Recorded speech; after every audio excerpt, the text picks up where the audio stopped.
Hi friends, இன்றைக்கி என்னென்னு பார்த்தீங்கன்னா கருவேப்பிலை சிக்கன் தொக்கு தான் செய்ய போகிறேன். வாங்க எப்படி செய்யலான்னு பார்க்கலாம். அதுக்கு பார்த்தீங்கன்னா ஒரு 2 கை அளவுக்கு கருவேப்பிலையை நல்லா எண்ணெய் ஊற்றி வறுத்து நல்லா மிக்ஸி ஜாரில் அரைச்சி வச்சுட்டேன் ஃபஸ்ட்டே. அதே கடாயில் பார்த்தீங்கன்னா கொஞ்சம் எண்ணெய் ஊற்றிட்டு சோம்பு, தாளிக்கிறதுக்கு கல்பாசி, பட்டை, கருவேப்பிலை, பச்சை மிளகா, வெங்காயம், கொஞ்சமாக உப்பு இது எல்லாமே போட்டு கொஞ்சம் நேரம் நல்லா வதக்கி விட்டுக்க போகிறேங்க.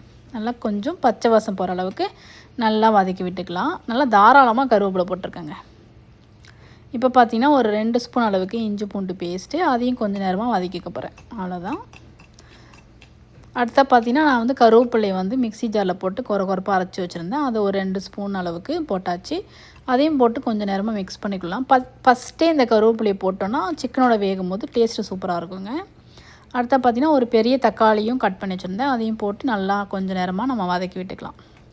இப்போ கொஞ்சம் நேரம் தக்காளி வதங்கணும்னு பார்த்தீங்கன்னா நான் கழுவி க்ளீன் பண்ணி வச்சுருந்தேன் சிக்கன். நான் போன் உள்ள சிக்கனாக எடுத்துருக்கேன். அப்போ டேஸ்ட்டு சூப்பராக இருக்கும். இந்த தொக்கெலாம் செய்யும்போது போன் இருக்கிற சிக்கனாக எடுத்திங்கன்னா டேஸ்ட்டு செம்மையாக இருக்கும். அதையும் கொஞ்சம் நேரமாக நல்லா வதக்கி விட்டுக்கலாம். இப்போ இந்த நேரத்தில் மிளகாத்தூள், மஞ்சத்தூள், காரத்துக்கு ஏற்ற மாதிரி போட்டுட்டு ஜீரகத்தூள் இது எவ்வளோத்தையும் போட்டுட்டு கொஞ்சம் நேரம் ஒரு 10லேருந்து ஒரு 15 நிமிஷம் நல்லா வதக்கி விட்டுக்க போகிறேன். அப்புறமா தான் தண்ணி ஊற்றி வேக வைக்கணும். அப்போ டேஸ்ட் நல்லாயிருக்கும்.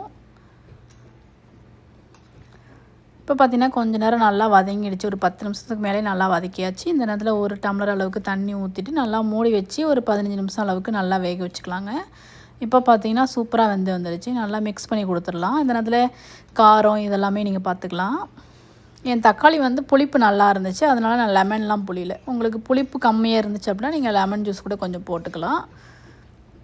எனக்கு எல்லாமே கரெக்டாக இருக்குது. அவ்வளோதாங்க. மிக்ஸ் பண்ணி எடுத்தால் நம்மளோட சூப்பரான கருவேப்பிலை சிக்கன் தொக்கு செம்மையாக ரெடி ஆகிடுச்சு. கண்டிப்பாக ட்ரை பண்ணி பாருங்கள். பக்கத்துலேயே பார்த்தீங்கன்னா எங்களுக்கு சிக்கன் குழம்பு செம்மையாக கொதிச்சிட்ருக்கு. இது கூட வச்சு சாப்பிட்டு ஒயிட் ரைஸோட என்ஜாய் பண்ண போகிறோம். கண்டிப்பாக நீங்களும் ஒரு நாள் செஞ்சு சாப்பிட்டு என்ஜாய் பண்ணுங்கள். பாய்.